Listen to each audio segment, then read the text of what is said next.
Subscribe to Civil Steps YouTube channel. Press bell icon to get latest updates. Companies Amendment Act 2020. Now this act was in news. Why? Because this Companies Amendment Act 2020 was amended recently and it is important for your prelims exam. Now Companies Amendment Act 2020, if you see, has been based on Company Law Committee, which was set up in 2019 under the chairmanship of Shri Injeti Srinivas. Now, Company Law Committee was constituted with a view to decriminalize offences and provide ease of doing business as a part of government's COVID-19 relief package to the corporates and other stakeholders. Now, before we discuss the amendments, you must know what is company law, that is 2013. Now, this law regulates incorporation of a company, responsibilities of a company, directors, dissolution of a company. It also introduced mandatory corporate social responsibility, that is CSR, which for the contribution for large companies, or you can say by the large companies. National Financial Reporting Authority and National Company Law Tribunal is also established under this act. Now, basically there are 6 major amendments in Company Amendment Act 2020. First is decriminalizing offences. Now, this amendment removes the penalty as well as imprisonment for 9 offences which relates to non-compliance with the orders of National Company Law Tribunal and reduces the amount of fine payable in certain cases. However, there will be no relaxation for serious offences, including fraud and those that cause injury to public interest. Also, under the Act, one-person companies or small companies are only liable to pay up to 50% of the penalty for certain offences. Now, the amendment extends this provision to all the producer companies and startup companies. So remember, producer and startup companies are also included. Next major amendment is exclusion from listed companies. Now this amendment empowers the center in consultation with the SEBI to exclude companies issuing specified classes of securities from the definition of a listed companies. Also, this bill empowers the central government to allow certain classes of Indian public companies to directly list classes of securities as may be prescribed by the government in foreign jurisdiction. So they can borrow from overseas also. So this is likely to help startup to tap overseas market for raising capital. Next amendment is regarding producer companies. Now, under the 2013 Act, certain provisions from the Company Act 1956 continue to apply to the producer companies. These include provisions on their membership, conduct of meeting and maintenance of account. Now, what are producer companies? Producer companies include companies which are engaged in the production, marketing and sale of agricultural produce, as well as the sale of produce from cottage industries. Now, this amendment removes these provisions and add a new chapter in the Act with similar provisions on producer companies, which will particularly benefit to farmer producer organization. Now, next amendment is with regard to CSR, that is corporate social responsibility.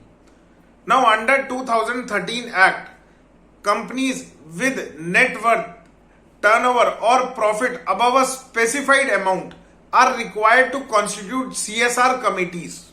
That is, they have to form CSR committees and spend 2% of their average net profit in the last 3 financial years toward its CSR policy. Now, the amendment exempts companies with a CSR liability of up to rupees 50 lakh a year from setting up a CSR committee. So it is 50 lakh is the limit. Above that have to form CSR committee. Also, eligible companies under CSR provisions will be allowed to set off any amount in excess of their CSR spending obligation in a particular financial year towards such obligation in subsequent financial year. Means if I have spent more amount this year, next year I can spend less amount. Next provision is regarding benches of NCLT. Now, this amendment regarding benches of NCLT seeks to establish benches of the NCLAT, that is National Company Law Appellate Tribunal in New Delhi. Next amendment is regarding remuneration to non-executive directors.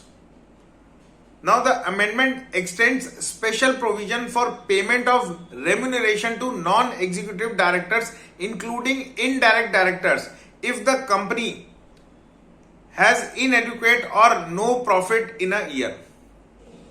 Now this will enhance the productivity of such non-executive directors because of their increased remuneration. So these are the 6 provisions or 6 new amendments in Companies Act 2020. Now there is another similar news, that is Factoring Regulation Bill 2020. So recently the Factoring Regulation Amendment Bill 2020 was passed in Lok Sabha. Now this bill seeks to amend Factoring Regulation Act 2011 to widen the scope of entities which can engage in factoring business. Now this has been incorporated or you can say added on the recommendation of UK Sinha Committee. Now what is factoring business? Now to understand factoring business, first you have to understand receivables. Now receivables is the total amount that is owned or yet to be paid by the customers, that is referred as debtors, to the assigner for the use of any goods or service or facility. For example, company A and B are in trade relation. So company A sold some good to company B. Now company A does not have money right now. So what company A will do? Company A will issue a credit note, post-dated credit note. Now this post-dated credit note will be with company B. Now company B needs some money right now. So they will go to a bank and give it credit note to the banks, and in return they will get money from the bank. So this whole process is known as receivables. Clear? So factoring business is a business where an entity acquires the receivables of another entity for an amount. So this is the meaning of factoring. Note that you have to remember one thing here, that credit facilities provided by bank against the security of a receivables are not considered as factoring business. Okay, so factor can be a bank, or you can say registered non-bank financial company, or any company registered under the Companies Act. So this bill is regarding those factors only. So this bill seeks to help micro, small and medium enterprises by providing additional avenues for getting credit facility, especially through trade receivable discounting system, which we used to call TREDS. Now TREDS is an electronic platform for facilitating the financing and discounting of trade receivables of MSME through multiple financiers. Now these receivables can be due from corporates and other buyers, including government departments and public sector undertaking. So it is like this, you and me are in trade relation. So if I don't have money, I'll give you a credit note which you can go to a bank and get it from the bank, money from the bank. Now, Receivable Exchange of India was set up by the SIDBI in National Stock Exchange in 2016 for this purpose.